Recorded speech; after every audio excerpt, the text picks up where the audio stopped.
Hi friends, இன்றைக்கி நம்ம உருளைக்கிழங்கு குழம்பு ஃபார் இட்லி தோசை அதை எப்படி பண்ணுறதுன்னு பார்க்கலாம். ஃபஸ்ட்டு ஆயில் ஊற்றிக்கோங்க. ஒரு 3 ஸ்பூன் ஊற்றிக்கோங்க.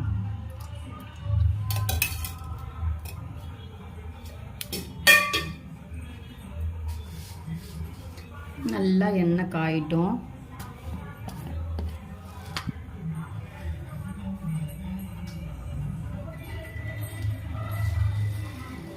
நல்லா எண்ணெய் காஞ்சதுக்கப்புறம் கடுகு, உளுத்தம்பருப்பு, கடலைப்பருப்பு மூணுத்தையும் ஆட் பண்ணிக்கோங்க.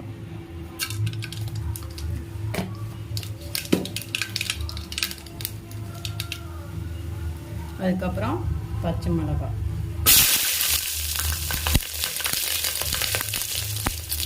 கறி லீவ்,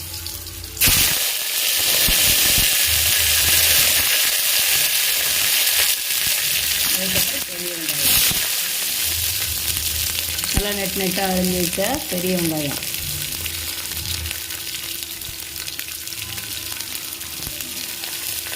நல்லா வணக்கிடுங்க.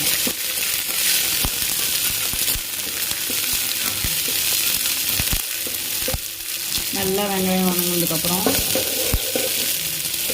நம்ம தக்காளி சேர்த்துக்கலாம்.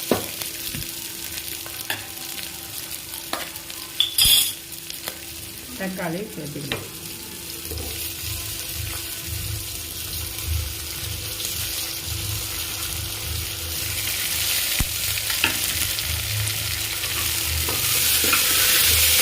தக்காளி நல்லா வணங்கட்டும். இப்போ லைட்டாக கல் உப்பு ஆட் பண்ணிக்கோங்க.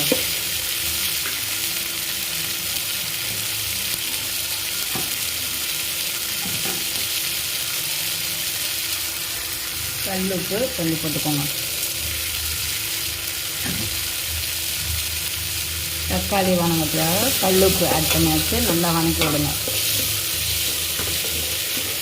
தக்காளி நல்லா வணங்கட்டும். தக்காளி நல்லா வணங்கிடுச்சு. அடுத்து நம்ம உருளைக்கிழங்கு ஆட் பண்ணிக்கலாம். தோலோடையும் சேர்த்து கட் பண்ணி போட்டு பாருங்கள், இது ஒரு டேஸ்ட்டாக இருக்கும். நல்லா கழுவிட்டு உருளைக்கிழங்கு குட்டி குட்டியாக அரைஞ்சி சேர்த்துக்கோங்க. நல்லா உருளைக்கிழங்கையும் நல்லா வணக்கி விடுங்க. நல்லா ஒரு நல்லா பாதி வேந்ததுக்கப்புறம் நம்ம கடலை தேங்காய் பேஸ்ட் ஆட் பண்ணிக்கலாம். நல்லா வணங்கட்டும். அடுத்து கடலை தேங்காய் பேஸ்ட் ரெடி பண்ணிக்கலாம். அதுக்கு கடலை தேங்காய், அதுக்கப்புறம் பட்டை, கிராம்பு, அதுக்கப்புறம் சோம்பு கொஞ்சம், இது எல்லாத்தையும் போட்டு நம்ம அரைச்சி ரெடி பண்ணிக்கலாம். அடுத்து கடலை தேங்காய் பேஸ்ட் ஊற்ற போகிறோம். உருளைக்கிழங்கு லைட்டாக பாதி வணங்கினதும் வெந்ததும் நம்ம கடலை தேங்காய் பேஸ்ட் ஆட் பண்ணிக்கலாம்.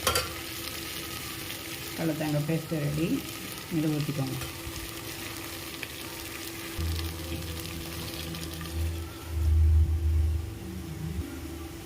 மஞ்சத்தூள் லைட்டாக ஆட் பண்ணிக்கோங்க. அதுக்கப்புறம் உப்பு கரெக்டாக இருக்கான்னு பார்த்துட்டு உப்பு ஆட் பண்ணிக்கோங்க. அதுக்கப்புறம் நல்லா கொதிக்க விடுங்க. நல்லா கொதி வர ஸ்டார்ட் ஆகிடுச்சு. நல்லா வேகட்டும். இந்த நுரையெல்லாம் மோஸ்ட்லி போகிற வரைக்கும் நல்லா கொதிக்க வைங்க. அப்போ தான் ஓரளவுக்கு வெந்துடும். கடல மாவை வாசம் வர, கடல அரைச்சோம்ல அது வாசம் வராத அளவுக்கு உருளைக்கிழங்கு நல்லா வேகிற வரைக்கும் நல்லா கொதிக்க விடுங்க. கடைசியாக நான் மல்லி இலை போட்டு இறக்கி வைக்கலாம். அவ்வளோதான், குழம்பு ரெடி. உப்பு காரம் மட்டும் கரெக்டாக இருக்கான்னு பார்த்துட்டு பத்துலைனா போட்டுக்கோங்க. உருளைக்கிழங்கு நல்லா வெந்துருச்சு. உப்பும் கரெக்டாக இருக்குது, காரமும் கரெக்டாக இருக்குது. நம்ம கொத்தமல்லி போட்டு இறக்கி வச்சிடலாம்.